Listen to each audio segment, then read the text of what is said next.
Good morning, everyone.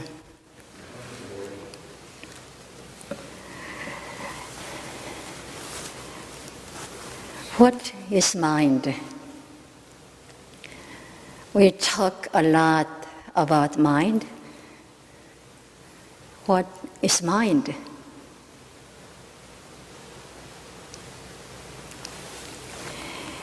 I would say mind is knowing that, or knowing what, knowing how. In Korean, the word mind is heart. So we say mind. You say mind. We say mind. So if someone leaves,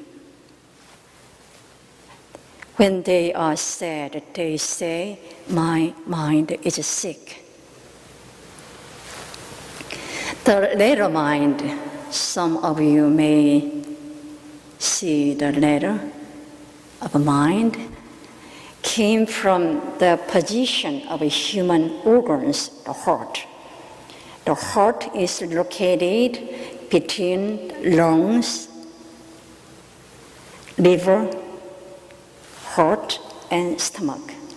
So the letter comes from the human organs position.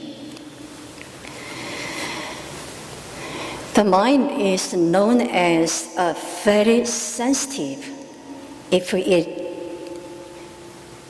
gets stressed, it stops working. I don't want it to work anymore, and stops. So mind is not only a noun representing a thing, human organs, but it is a process of interaction. Process of interaction.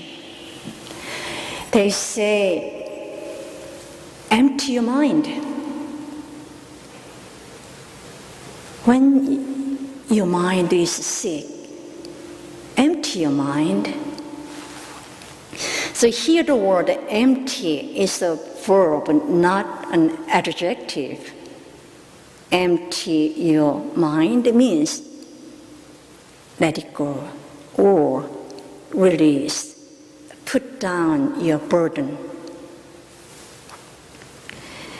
There is a beautiful story, some of you may know because it's very well-known fairy tale for the children. There once was a man who hewed stones from rock. He worked very hard, but he was paid very little money. So he complained. He was not content. So he said, oh, I wish I was rich so I could rest on a couch with a cover of silk. An angel appeared, saying, you are what you have said. And this really happened. Suddenly the man became a rich person, rested on a couch, and the cover was silk. At the moment, the king went by with his horseman. A golden parasol was held over the king's head. He complained, the king is richer than me. I wish to be a king. An angel came and said, you are what you have said. Then he was a king with many horsemen, and golden parasol was held over his head, and the sun shone his rays. The king complained that, oh, the sun burned my face. He sighed and cried, I wanted to be the sun. The angel came and said, you are what you have said. And he was the sun. He directed his rays upward, downward, left, right, everywhere. Then a cloud came, placed between himself and earth. So the sunbeam rays bounced back from the cloud. So he complained and said, "The cloud is stronger than me. I wish to be cloud." Again, angel appeared and said, "You are what you have said." And he became a cloud and placed himself between the sun and the earth and caught the rays. He became happy. He caused heavy rain, and the floods carried houses away, destroyed the field. He was so happy. He was the strongest man in the world. But at the moment, he saw some rocks. The rocks were not moved away by his power. He complained and said, "I wish to be rock." Then the angel appeared and said, "You are what you have said." And he did become the rock.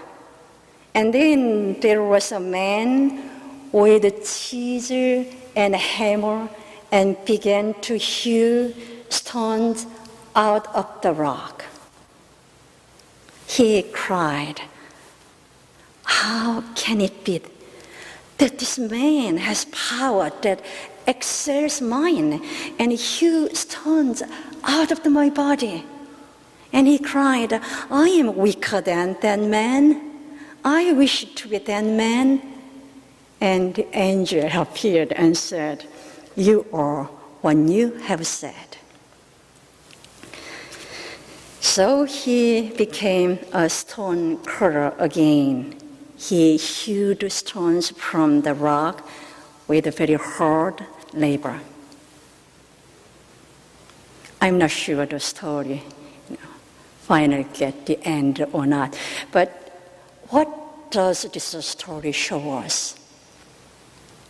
What do you see from this story? I see a discontent. I see the wheel of mind go round and round again and again. I see a wheel of a tornado of mind. If our desire is fulfilled,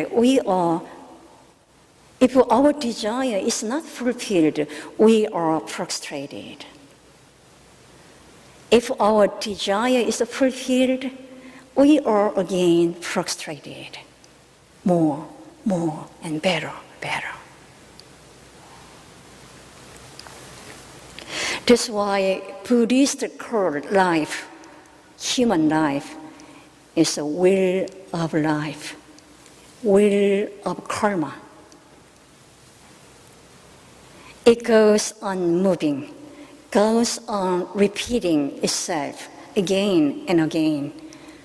As far as we can see, unless we attain great understanding, the story in our real life will be repeated again and again. I read a story in a book. The pilot of a new jet plane was winging up the Catskill Mountain over there, and pointed out a Pleasant Valley, Pleasant Valley, to his second in command. "See that spot? When I was a kid, I used to see it in a flat-bottomed rowboat down there, fishing. Every time a plane flew by, I would look and dream I was piloting it. And now I look down and dream I am fishing. This is mind. Looking for something that is missing, something absent.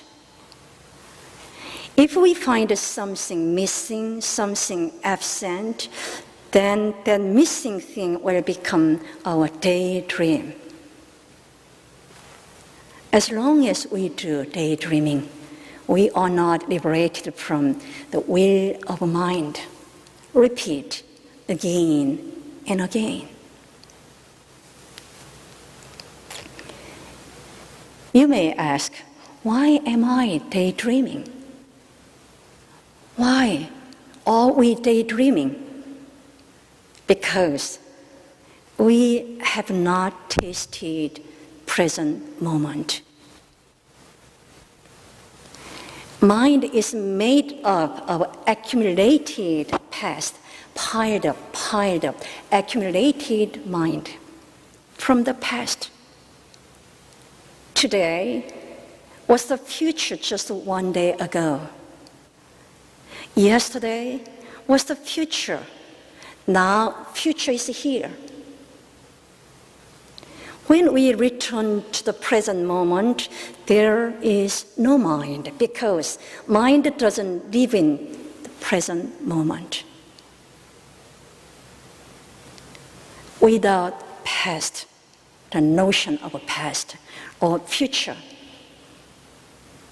mind does not arise.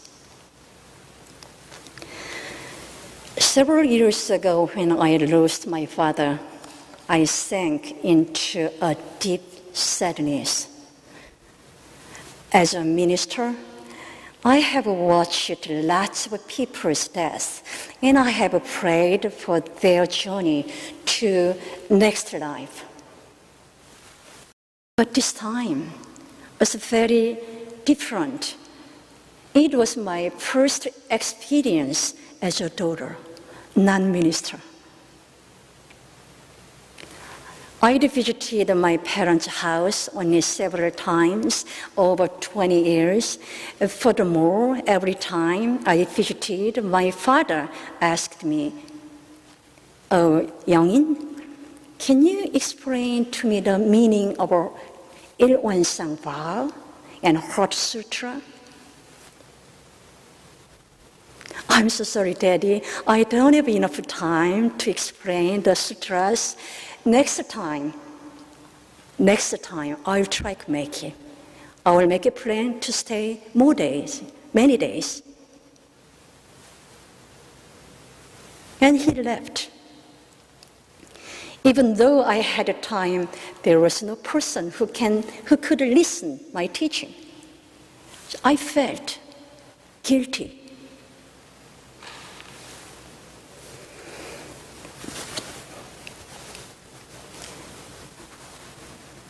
When I began to guilty, my mind became sick. Then my body became sick. I couldn't eat well for several weeks.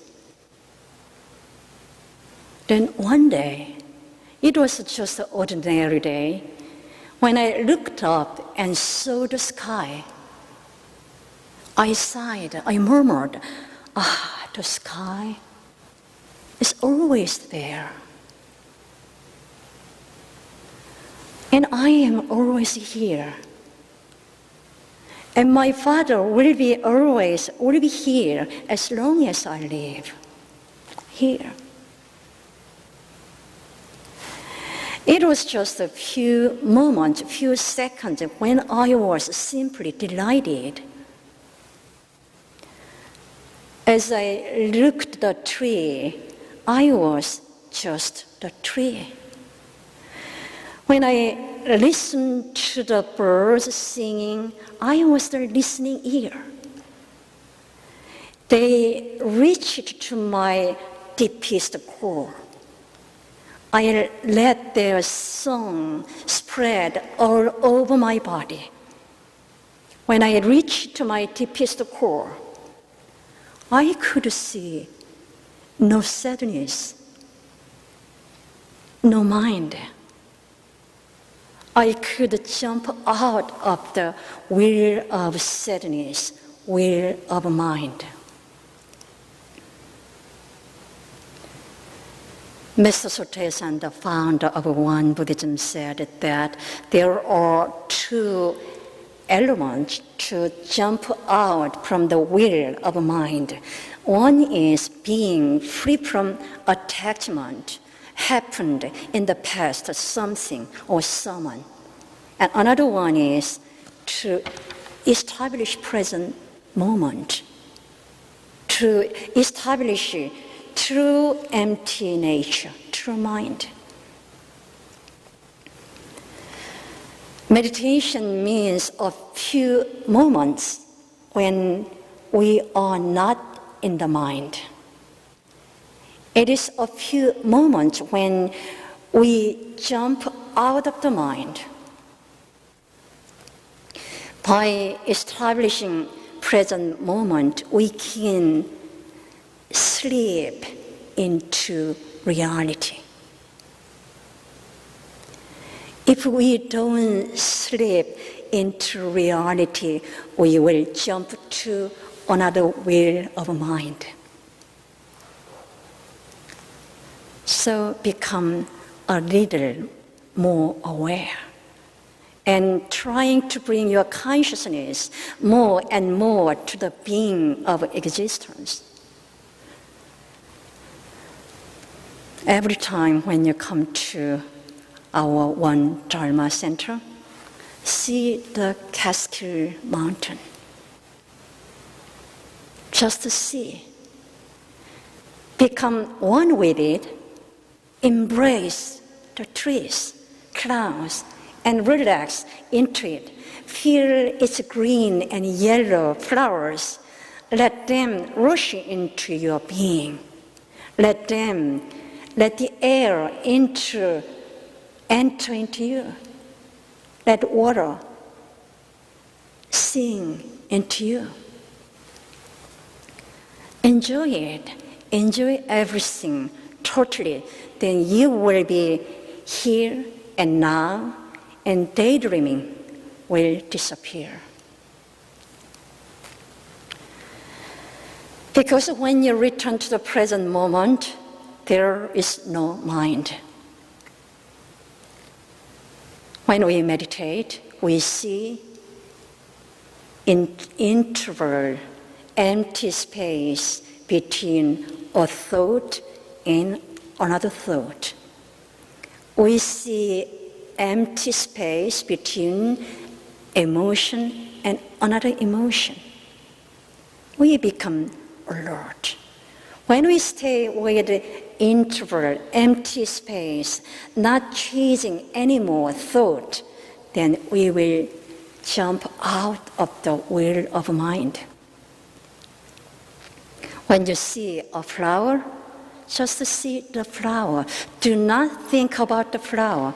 When you talk, just listen to this word, not that word.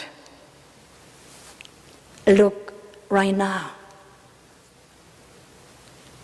This is the way to jump out of the wheel of mind. Enjoy a cool summer day. Enjoy mysterious every moment. Thank you.